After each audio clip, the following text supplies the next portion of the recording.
Perkenalkan, nama saya Muhammad Gardika. Saya dari kelas 1D dengan NIM 46445250041. Di sini saya ingin mempresentasikan tentang penggunaan bahasa baku dalam bermedia sosial. Lalu kita di sini masuk ke pengertian. Bahasa baku adalah ragam bahasa yang digunakan sesuai dengan kaidah tata bahasa Indonesia yang benar, baik dari segi ejaan, struktur kalimat, maupun pemilihan kata. Bahasa ini menjadi standar dalam komunikasi resmi seperti dalam pendidikan pemerintahan dan penulisan ilmiah. Penggunaan bahasa baku menunjukkan kedisiplinan berbahasa serta mencerminkan sikap menghargai bahasa nasional dalam konteks media sosial. Bahasa baku dapat digunakan ketika menyampaikan informasi formal, mengirim pesan kepada pihak berwenang, atau menulis caption edukatif. Lalu kita di sini masuk ke ciri-ciri bahasa baku. Bahasa baku memiliki beberapa ciri-ciri yang membedakannya dari bahasa non baku. Bahasa baku selalu mengikuti kaidah ejaan bahasa Indonesia atau EBI dan menggunakan kata-kata yang diakui dalam Kamus Besar Bahasa Indonesia atau KBBI. Struktur kalimatnya logis, jelas, dan tidak menimbulkan makna ganda. Selain itu, bahasa baku tidak menggunakan kata daerah, kata asing yang tidak perlu, atau istilah gaul yang berlebihan. Penggunaan bahasa baku juga menyesuaikan konteksnya, terutama ketika berbicara atau menulis dalam situasi resmi dan publik. Lalu ada bahasa baku dalam bermedia sosial. Dalam lingkungan media sosial, bahasa baku berperan penting untuk menjaga etika komunikasi dan kredibilitas pengguna. Ketika seseorang menggunakan bahasa yang sesuai dengan kaidah, pesan yang disampaikan akan lebih mudah dipahami dan terkesan sopan. Bahasa baku juga membantu membangun citra positif terutama bagi pengguna yang menggunakan media sosial untuk kepentingan akademik, bisnis, atau organisasi, misal dalam menulis caption, kampanye sosial, atau menggunakan informasi publik.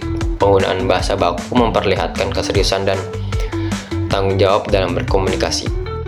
Lalu sih ada contoh bahasa baku dan bahasa tidak baku. Yang bahasa nggak bakunya itu nggak tahu, yang harusnya tidak tahu. Lalu gimana kabarnya, yang harusnya bagaimana kabarnya. Lalu ada gue capek banget, yang harusnya saya sangat lelah. Lalu ada nggak usah khawatir, ya tidak usah khawatir.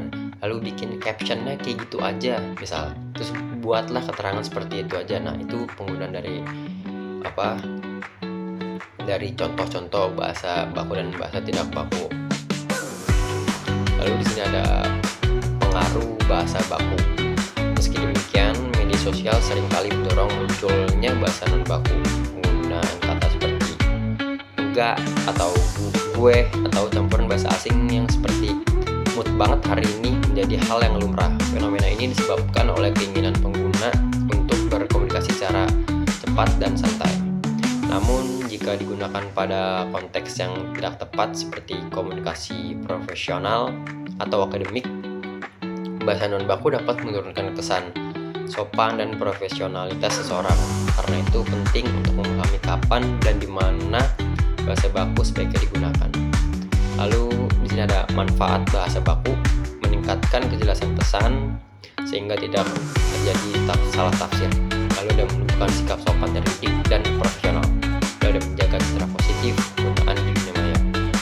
Lalu memperkuat identitas nasional melalui pelestarian bahasa Indonesia dan memudahkan komunikasi lintas daerah dan kalangan masyarakat. Lalu apa sih upaya meningkatkan bahasa baku? Untuk meningkatkan kesadaran berbahasa baku di media sosial, pengguna perlu membiasakan diri menulis sesuai dengan kaidah ejaan dan tata bahasa Indonesia.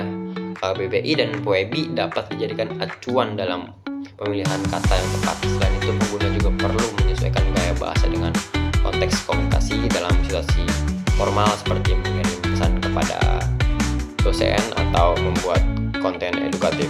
Bahasa baku harus digunakan agar komunikasi lebih efektif dan berwibawa. Lalu di sini ada penutup. Bahasa baku tidak hanya menjadi alat komunikasi yang benar secara tata bahasa, tetapi juga mencerminkan kepribadian dan kecerdasan berbahasa seseorang. Di era media sosial yang serba cepat dan bebas, penggunaan bahasa baku berarti menjaga martabat bahasa Indonesia itu sendiri. Oleh karena itu, mari kita gunakan bahasa baku yang baik dan benar dalam setiap interaksi digital agar komunikasi tetap sopan, bermakna, dan beradab.